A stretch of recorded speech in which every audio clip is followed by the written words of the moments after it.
Have you ever wanted to play a simplified version of your favorite card game? A smaller starting hand, a lower life total, and a different and smaller card pool? That's right, I'm talking about Yu-Gi-Oh! Duel Links. Wait. I'm talking about Hearthstone. Wait, what was that? Is it Marvel Snap? Pokemon TCG Pocket is the newest release from the Pokemon Company. It boasts quick and portable card games. Like other card games, just smaller. But unlike those other games, Pokemon Pocket seems to emphasize the collection aspect, maybe even more than the playing aspect, which makes sense if you look at the majority of people that collect Pokemon cards. This game comes out officially on October 30th, but it had an early release on October 1st in New Zealand, so I planned a vacation to New Zealand so that I could try this game out early, and I am so excited. With the intro out of the way, let's talk about the game's mechanics. The first set of booster packs in this game is called Genetic Apex. It is one set, but it's also 3 sets. Kind of like a Pokemon video game release, imagine Ruby, Sapphire, and Emerald, where all 3 games are basically the same, but each one has different exclusives that you can find inside. Like most mobile card games, when you first sign up, they will shower you in gifts. For the first 4 hours or so of gameplay, you are constantly rewarded with new booster packs for everything that you do. But once that well dries up, you will become a prisoner to the 12-hour timer. Every 12 hours, a booster pack is unlocked for free, and instead of earning or buying a currency in-game, the currency is these Poke Hourglasses that speed up the amount of time you have to wait to get your next free pack. This game heavily influences you to log in every 12 hours to get your free pack. I'm not exactly sure how I feel about this yet, but as of now, I'm just going to log in every 12 hours and get my pack. As for the rarities, there are 9 different rarities, 8 of which come from the booster packs, and the other one is promo cards that you can earn from missions or buy from the shop. They're categorized by these symbols. The 1 and 2 diamonds are like commons and uncommons. 3 diamonds is your holo rares, 4 is your base rarity EXs, and all of the star rarities are your pretty cards. These are the ones you want. And I will say, the pretty cards look so good. The 1-star cards are like illustration rares from the real game, and the art is fantastic. 2 stars are the CGI full arts. That art style has never really clicked with me, but they do look cooler than the base rarity. And the 3-star cards are the ones that really blow me away. They call them immersive rares, and when you open one from a pack, you will unlock an entire cutscene that explores the art surrounding the card. Just watch this with me real quick.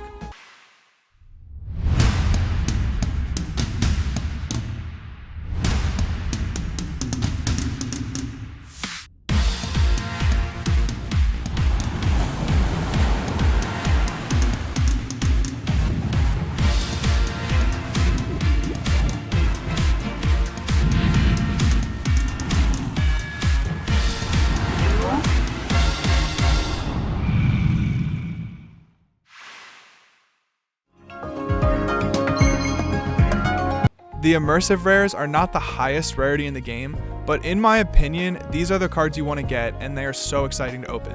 The actual highest rarity in the game is the crown, and these are kind of just like the CGI full arts, but they're all gold.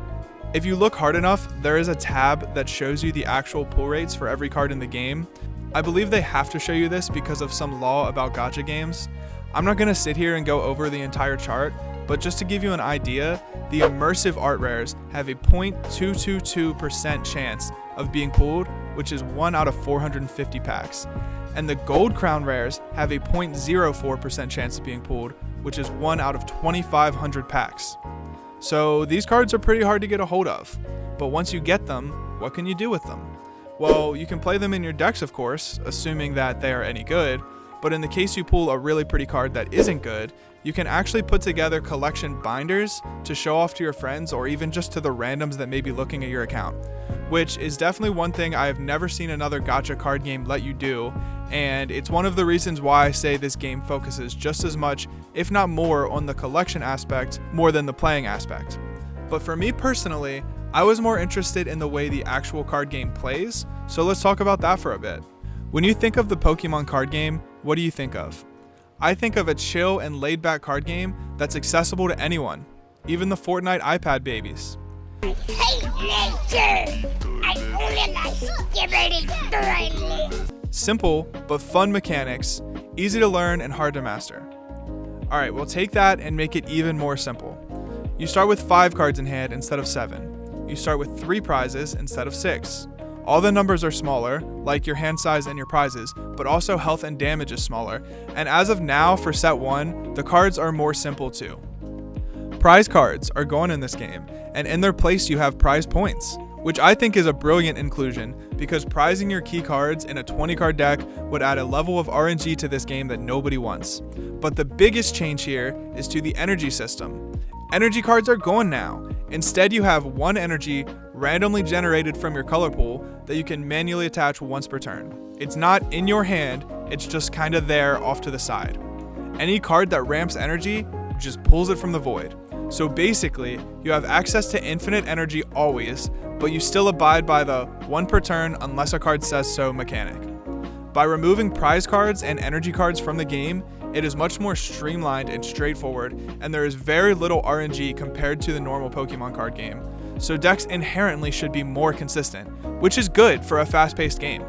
I actually think these new mechanics are designed really well for a game like this.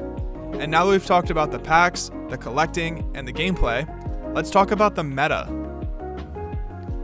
My opinion on the meta is absolutely subject to change, since this game is still really new and not entirely solved yet. But as of right now, I feel the 3 best decks are the 3 cover cards of each pack, which is brilliant design, because no matter which pack you decide to buy into when you start the game, you will have a meta deck to work towards. There is no wrong decision here, it's like picking your starter at the beginning of a Pokemon game. And the first deck I'm going to talk about is Charizard. Charizard hits for a whopping 200 damage, which most literally one-shots every Pokemon in the entire game.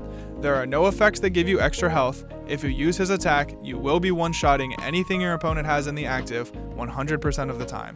The downside is that the attack costs 4 energy and requires you to discard 2 of them. If only you had Moltres. For 1 energy, you can flip 3 coins and attach an energy for each heads. Moltres is the best energy acceleration in the game, and Charizard is the best thing to accelerate energy onto, and for those reasons, this deck is an absolute powerhouse. Though, requiring 4 specific EXs is a lot to ask at the beginning of the game, and this deck will take a lot of time, money, or luck to put together. Next, I'll talk about Mewtwo. This deck is very similar to Charizard. You play 2 basics and 2 stage 2s, but this time the roles are reversed.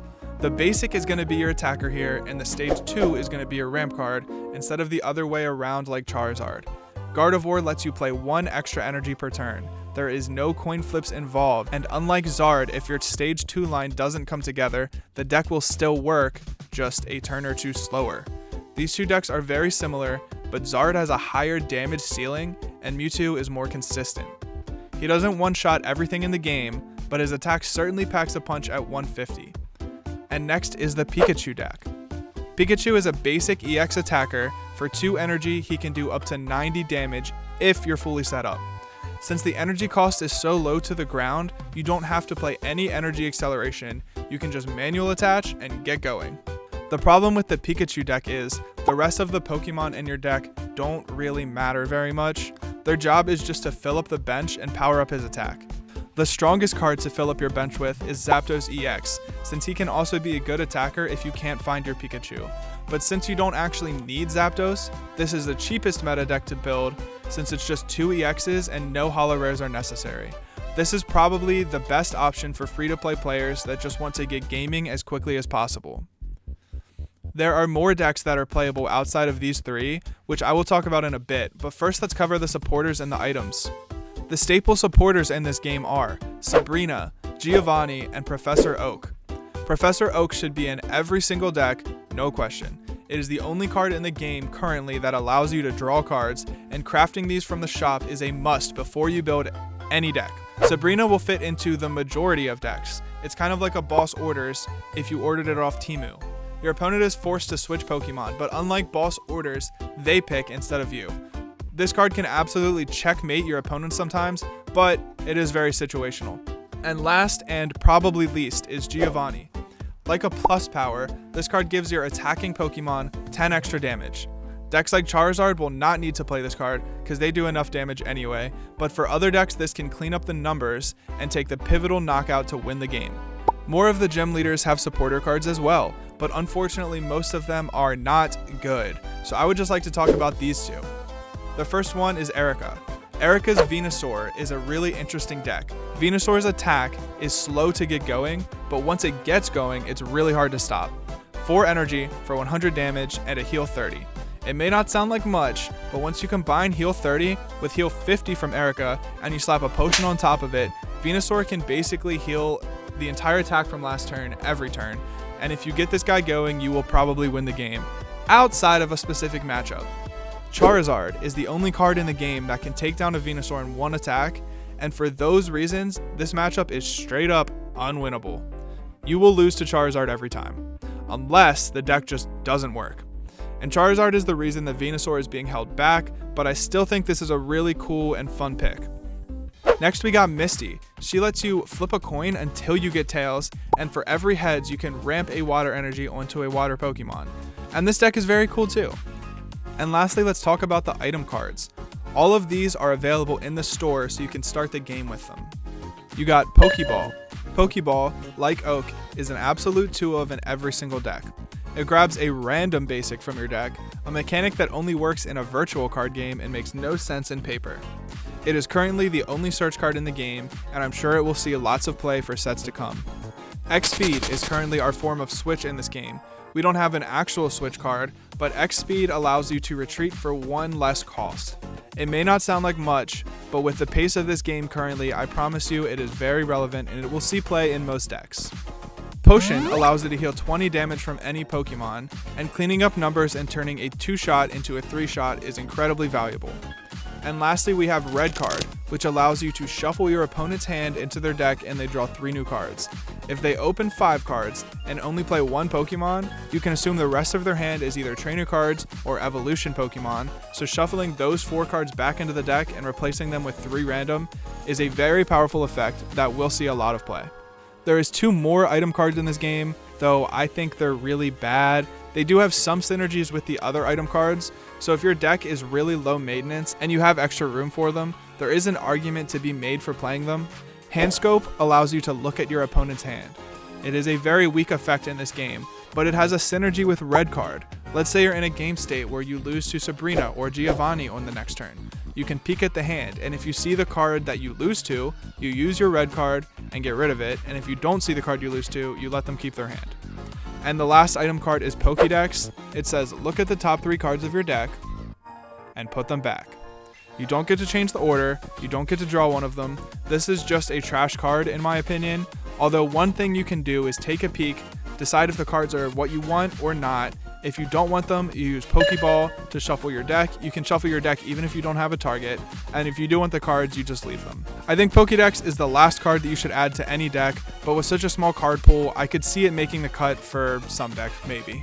I think all 5 of the decks I mentioned are playable options here, but on top of those decks, there are so many more options.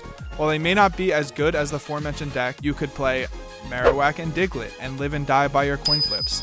I think their Greninja card is really cool, and I would love to see what someone cooks up with that. Raichu does a ton of damage, and comboed with Magneton and Surge to ramp would make for a pretty cool 1-prize deck.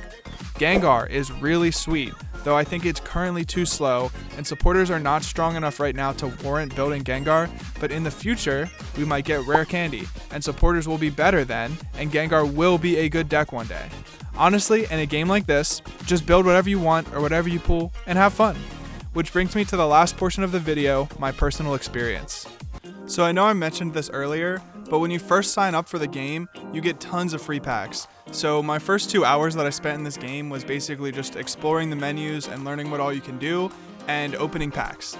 The very first pack that they give you has a guaranteed ultra rare, which is also guaranteed not to be the cover card.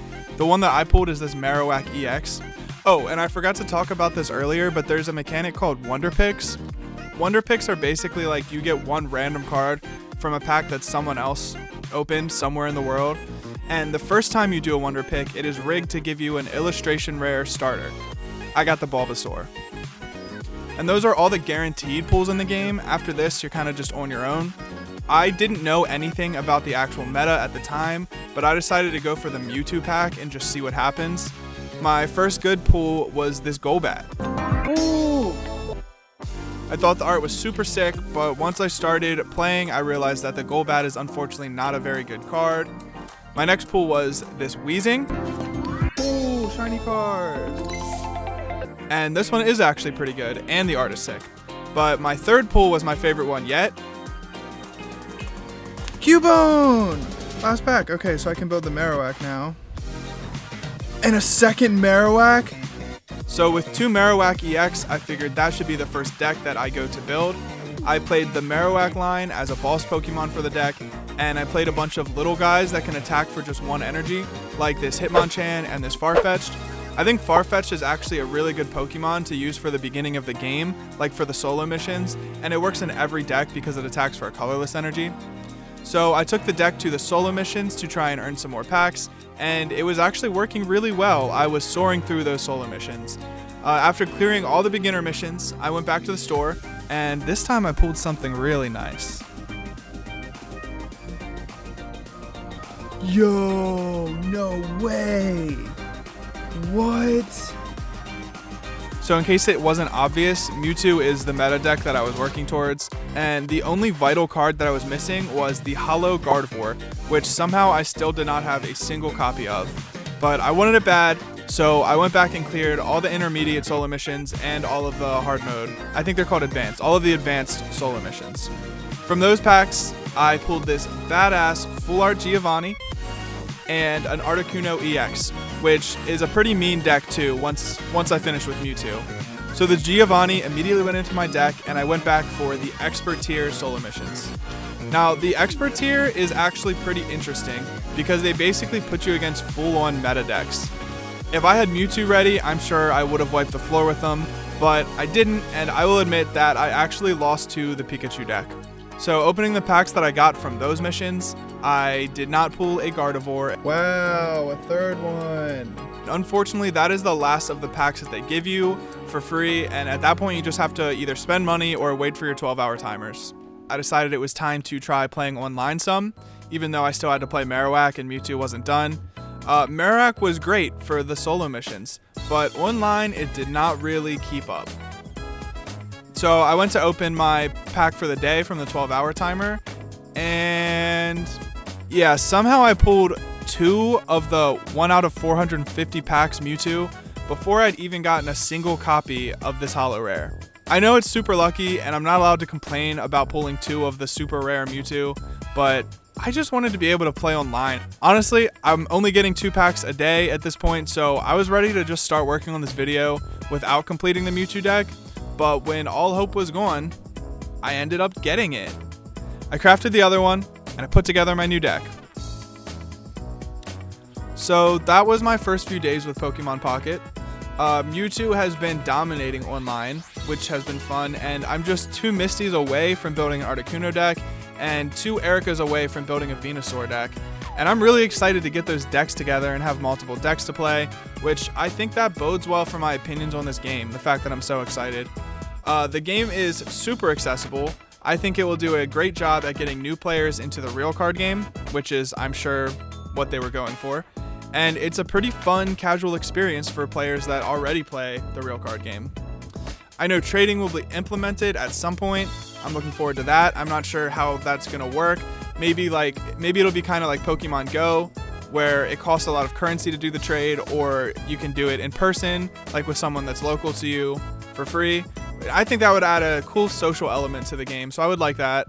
I guess my only real complaint with the game is that you don't really get anything for playing online. When you win a game, you just get XP, which levels up your character very, very slowly. Like every 40 wins or something can get you a pack, and that doesn't feel good. It doesn't have to be a pack every win or anything, but I would like to be rewarded for winning online. So I'm hoping they add like some kind of ranking system with rewards for leveling up at least. But other than that, yeah, I had a lot of fun with this game. And yeah, that's all for now. Peace.